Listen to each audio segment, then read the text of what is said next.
vida econômica ficou mais ou menos parecida com a época do Império. Com exceção da abolição da escravatura, os produtos produzidos no Brasil continuavam sendo vendidos para fora do país, ou seja, sendo exportados. Essa era então a política econômica do Brasil: exportar matéria-prima e gêneros alimentícios, que naquela época ainda eram os principais produtos aqui do Brasil, para fora do país. O principal produto brasileiro naquela época produzido era o café, né? Bem disparado. Ele é produzido em São Paulo, principalmente, algum pouco no Rio de Janeiro. A exportação do café representava sempre em torno de 50 a 70% das exportações dos produtos brasileiros. Depois vinha o açúcar, vinha o tabaco, o cacau, a erva mate, o algodão, o couro e a borracha. O café então era o carro-chefe dos produtos econômicos.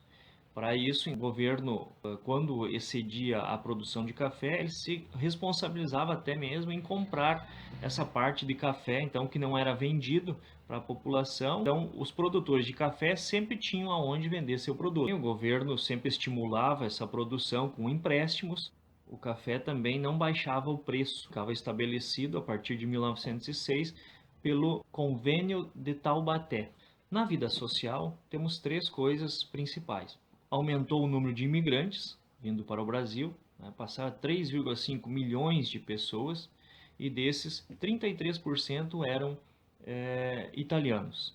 Os italianos vieram primeiramente para suprir a necessidade de mão de obra na lavoura, no lugar dos escravos.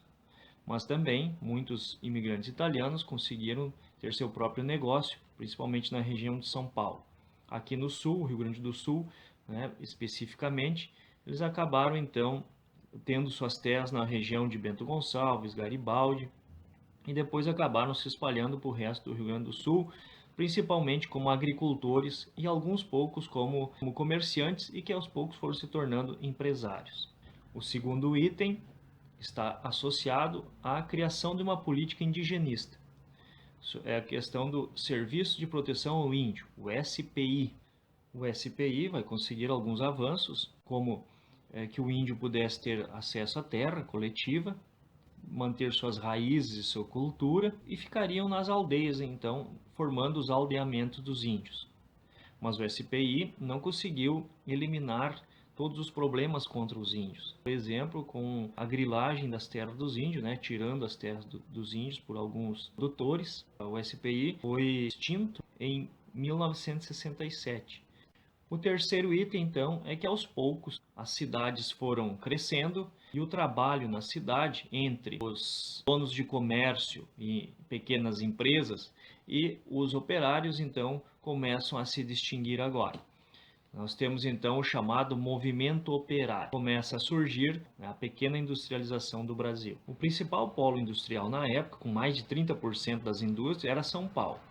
Depois então tínhamos também o Rio Grande do Sul, o Rio de Janeiro e Minas Gerais. A indústria brasileira procurava substituir os produtos que eram importados da Europa, principalmente, ou dos Estados Unidos. Então eles começavam a produzir esse tipo de produto. Com a Primeira Guerra Mundial, os países europeus diminuíram a sua exportação, bem como os Estados Unidos, aqui para a América. As indústrias principais eram de alimentos, de materiais para construção, de roupas, principalmente de algodão, de calçados e de móveis. O trabalho nas fábricas ele era bastante desgastante e desfavorável para os trabalhadores, que tinham que trabalhar 15 horas por dia, trabalhavam de sábado, não tinham direito a férias, não tinham direito ao 13º salário, não tinham salário mínimo, podiam ser demitidos sem direito algum.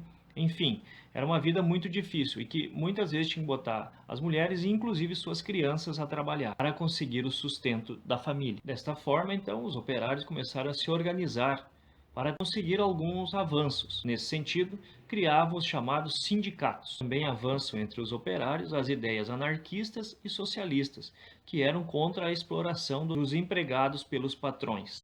Organizados em sindicatos, os trabalhadores vão conseguir passeatas, movimentos. Em 1917, a grande greve ocorrida no estado de São Paulo, conhecida como a Primeira Greve Geral. Essa greve então buscava mais direitos aos trabalhadores. Primeiramente, queriam então aumento de salário, jornada de trabalho de 8 horas diárias, direitos de associação, e como na greve aconteceu na manifestação, houve confrontos com a polícia e muitas pessoas foram presas, inclusive houve até alguma morte, o movimento passou então a reivindicar a libertação desses grevistas presos. Estima-se que em torno de 60 a 70 mil trabalhadores participaram desta greve, que se iniciou na cidade de São Paulo, mas que se estendeu para as outras regiões do país. Para as elites econômicas, a greve de 1917 e os movimentos dos trabalhadores não passavam de baderna.